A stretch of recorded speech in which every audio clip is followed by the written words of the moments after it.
ইরানের Fordow, Natanz ও ইস্পাহান পারমাণবিক স্থাপনায় যুক্তরাষ্ট্রের বিমান হামলা সফল হওয়ার দাবি মার্কিন প্রেসিডেন্টের।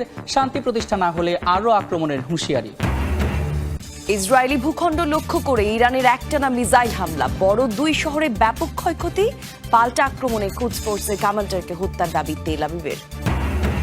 পারমাণবিক স্থাপনার তেজস্ক্রিয় পদার্থ আগেই সরিয়ে নেওয়ার দাবি তেহরানের। হামলা চালানোয় ডোনাল্ড ট্রাম্পকে নেতানিয়াহুর ধন্যবাদ। জাতিসংঘের অধিবেশনে ইরান ও ইসরায়েলের প্রতিনিধিদের মধ্যে তীব্র বিবাদ। তেহরানের পক্ষ নিয়ে তেল আবিবকে তুলোধুনো চীন ও রাশিয়ার। ইসলামাবাদ ওয়াশিংটন সম্পর্কে নাটকীয় মোড়। ট্রাম্পের সাথে পাকিস্তানি সেনাপ্রধানের বৈঠকের পর দুই দেশের সম্পর্ক পৌঁছেছে অনন্য উচ্চতায়, মত বিশ্লেষকদের। শঙ্কাই হলো সত্যি। ইরানের 3টি পারমাণবিক কেন্দ্র লক্ষ্য করে হামলা চালিয়েছে যুক্তরাষ্ট্র। হোয়াইট হাউসে জাতির উদ্দেশ্যে দেওয়া ভাষণে মার্কিন প্রেসিডেন্ট জানান, ইরানের ফোর্দো, নাতাঞ্জ এবং ইস্পাহান পারমাণবিক স্থাপনায় সফল হামলা চালিয়েছে যুক্তরাষ্ট্র। দ্রুত শান্তি প্রতিষ্ঠা না হলে ইরানে আরও হামলার হুঁশিয়ারি দিয়েছেন তিনি। এদিকে পরমাণু কেন্দ্রে হামলা চালানোয় ট্রাম্পকে ধন্যবাদ জানিয়েছেন ইসরায়েলের প্রধানমন্ত্রী বিনিয়ামিন নেতানিয়াহু। আর ইরান বলছে, হামলার আগেই পরমাণু কেন্দ্র থেকে তেজস্ক্রিয় পদার্থ সরিয়ে নেওয়া হয়েছিল। ইরানে হামলার পরিণতি যুক্তরাষ্ট্রকে ভোগ করতে হবে, হুঁশিয়ারি দিল হুতি। যুক্তরাষ্ট্রকে ইরানে হামলার পরিণতি ভোগ করতে হবে বলে হুমকি দিয়েছে ইসরায়েলের সশস্ত্র গোষ্ঠী হুতি। গোষ্ঠীটির রাজনৈতিক ব্যুরো সদস্য হেমজা আল আসাদ সামাজিক মাধ্যমে সংক্ষিপ্ত এ হুঁশিয়ারি বার্তা দেন। এর আগে সংগঠনটি জানায়, যুক্তরাষ্ট্র যদি ইরানের বিরুদ্ধে কোনো হামলা ও আগ্রাসনে অংশ নেয়, তাহলে লোহিত সাগরে মার্কিন জাহাজ ও যুদ্ধজাহাজগুলোকে লক্ষ্যবস্তু করা হবে। অন্যদিকে ইরানে মার্কিন হামলার তীব্র নিন্দা জানিয়েছে ফিলিস্তিনের স্বাধীনতাকামী সংগঠন হামাস। ইসরায়েলের স্বার্থে করা এ হামলা পুরো অঞ্চলের জন্য অত্যন্ত বিপজ্জনক বলে আখ্যা দেয় তারা। ইরানের সরকার ও জনগণের সাথে সংহতি প্রকাশ করে গোষ্ঠীটি। মার্কিন হামলা নিশ্চিত করল, 1 দশকের মধ্যে ইরান পারমাণবিক শক্তিধর হবে। যুক্তরাষ্ট্রের কুইন্স ইনস্টিটিউট ফর রেসপন্সিবল স্টেটক্রাফটের নির্বাহী ভাইস প্রেসিডেন্ট ত্রিতাপাশির মতে, ইরানের উপর সাম্প্রতিক মার্কিন ও ইসরায়েলি হামলা আগামী 1 দশকের মধ্যে দেশটিকে পারমাণবিক অস্ত্রধারী রাষ্ট্রে পরিণত হওয়াকে এক প্রকার নিশ্চিত করে ফেলেছে। আল জাজিরাকে দেয়া এক সাক্ষাৎকারে পার্সি বলেন, ইরানের পারমাণবিক অস্ত্র তৈরির দ্বারপ্রান্তে থাকার কোনো প্রমাণই ছিল না। পরিস্থিতিটি অস্তিত্বের সংকটও ছিল না, বা আসন্ন কোনো হুমকিও ছিল না। পার্সি বর্তমান পরিস্থিতি তুলে ধরে বলেন, আমাদের বাস্তবতাকে মনে রাখতে হবে, যেখানে 2টি পারমাণবিক অস্ত্রধারী দেশ, যুক্তরাষ্ট্র ও ইসরায়েল, এমন একটি দেশকে আক্রমণ করেছে যাদের পারমাণবিক অস্ত্র নেই এবং যারা প্রথমে কোনো আক্রমণ করেনি। ইসরায়েল ইরানের দ্বারা আক্রান্ত হয়নি, বরং তারাই যুদ্ধ শুরু করেছে। একইভাবে যুক্তরাষ্ট্রও ইরানের দ্বারা আক্রান্ত হয়নি, তারাই এই মুহূর্তে সংঘাতের সূচনা করেছে। ত্রিতাপাশি আশঙ্কা প্রকাশ করে বলেন যে, ইরানের উপর এই হামলার ফলে বিশ্বজুড়ে একটি আতঙ্ক ছড়িয়ে পড়বে। যেসব দেশ যুক্তরাষ্ট্র এবং ইসরায়েলের রোষানলে পড়ার ঝুঁকিতে রয়েছে, তারা পারমাণবিক প্রতিরোধ ব্যবস্থা ছাড়া নিজেদের নিরাপদ মনে করতে পারবে না। তিনি আরও বলেন, আমি আশঙ্কা করছি যে আমরা পারমাণবিক অস্ত্রের বিস্তার দেখতে পাব। তবে আমি এটাও মনে করি যে এই হামলাটি কম বেশি এটা নিশ্চিত করে দিয়েছে যে এখন থেকে 5 থেকে 10 বছরের মধ্যে ইরান একটি পারমাণবিক অস্ত্রধারী রাষ্ট্রে পরিণত হবে। ত্রিতাপাশির মতে, এই হামলা ইরানকে পারমাণবিক অস্ত্র অর্জনের দিকে আরও বেশি করে ঠেলে দেবে, কারণ দেশটি ভবিষ্যতে এ ধরনের আগ্রাসন থেকে নিজেদের রক্ষা করার জন্য পারমাণবিক অস্ত্রকে একমাত্র উপায় হিসেবে দেখবে।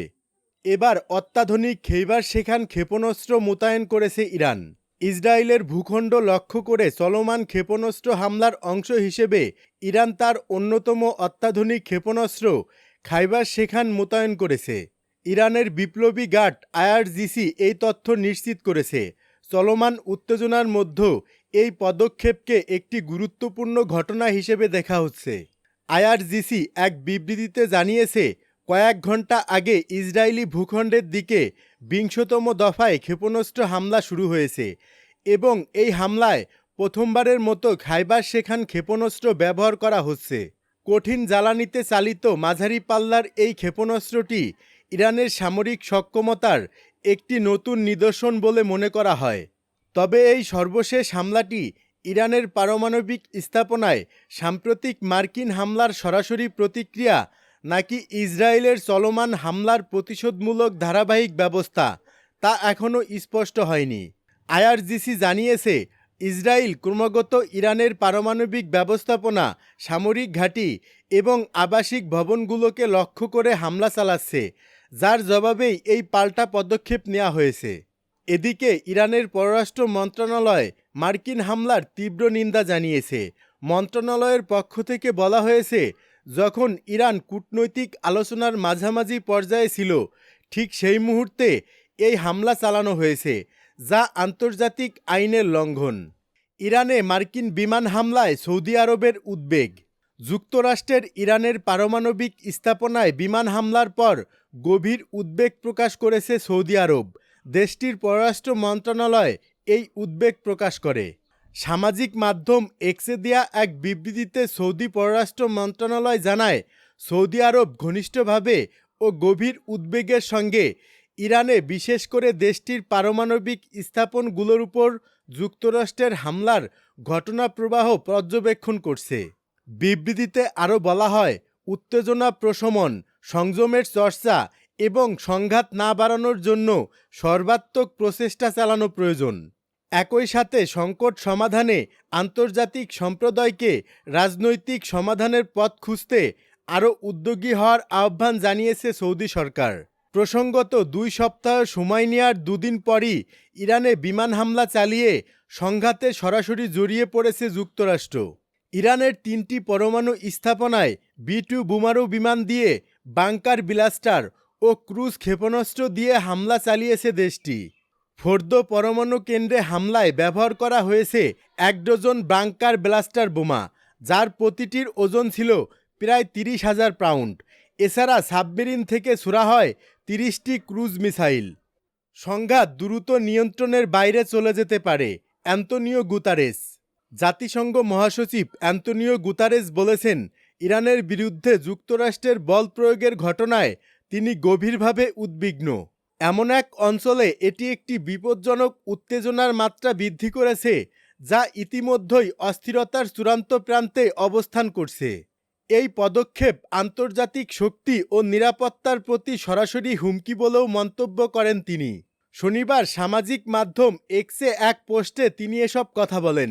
গুতারেস বলেন, এই সংঘাত দ্রুত নিয়ন্ত্রণের বাইরে চলে যাওয়ার আশঙ্কা বেড়েই চলেছে, যার পরিণতি হতে পারে সাধারণ নাগরিকদের জন্য বিপর্যয়কর এবং এর প্রভাব পড়তে পারে পুরো অঞ্চল ও বিশ্বের উপর।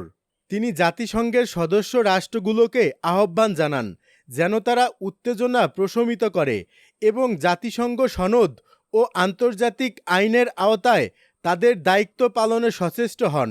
গুতারেস আরও বলেন, এ সংকটময় মুহূর্তে অরাজকতা বৃদ্ধির পথ এড়ানো অত্যন্ত জরুরি। এর কোনো সামরিক সমাধান নেই, একমাত্র পথ হলো কূটনীতি। শান্তি একমাত্র আশার আলো।